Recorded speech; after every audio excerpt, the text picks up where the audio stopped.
So once your bucket is filled roughly about 3/4 on the way up, we're going to take the car shampoo. We're going to need the wash mitt, so do not wear your Sunday best. And you're going to need one of our pump top attachments that's actually inside your kit. So the pump tops do come close. You will need to twist it and you'll hear it click and pop up.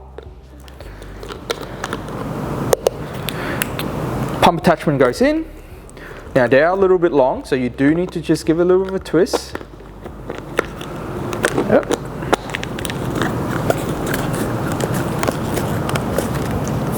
Don't forget to recycle your caps. They are recyclable. They're made of recycled plastic. So if you read the side attachment, it's going to ask you to roughly dispense about 30 mils of liquid. So 30 mils of liquid roughly equate to about 4 to 5 pumps.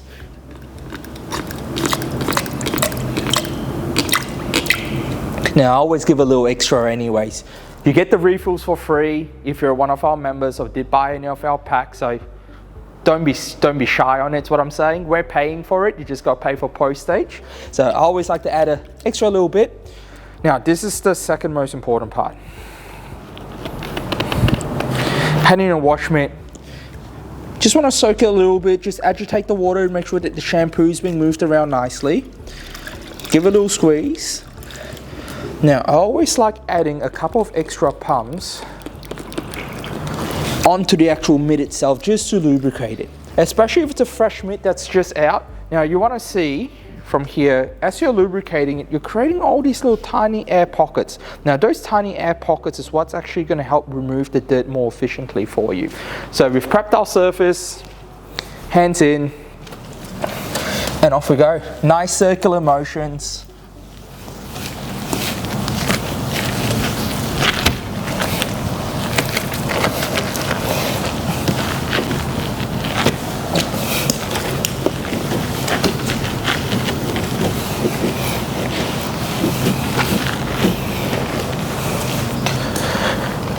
Now, if you were using the 2 bucket technique, we're just going to pretend here a little bit.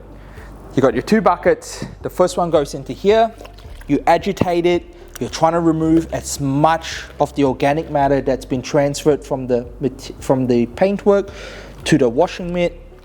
You then give it a little squeeze, and then you put it into your second bucket that's a bit cleaner in water, still got soap into it, and then you're washing and then you'll rinse and repeat.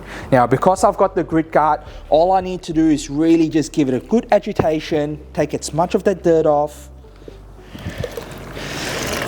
give it a light squeeze, and off I go again.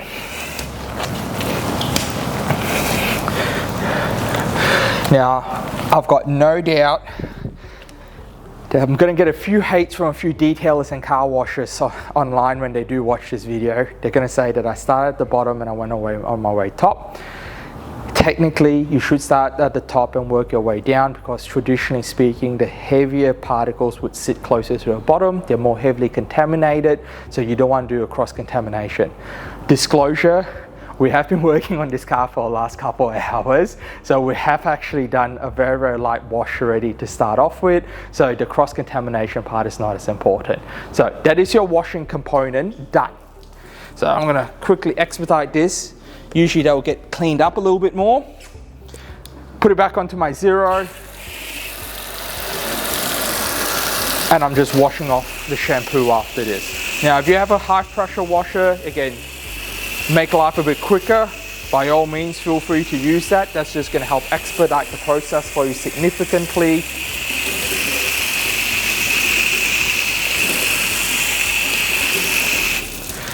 And that's your car washing done. Click onto the video below. We're going to show you how to actually dry the car. The drying process is probably one of the most important processes when it actually comes to actually maintaining a good ceramic coating or actually any paintwork. What we traditionally tend to see is people do forget that the water that we now consume out of our taps isn't 100% water. There's plenty of chemicals into it, and we want to make sure that we're taking it off as quickly as possible and not letting the sun do its thing. See you in the next video.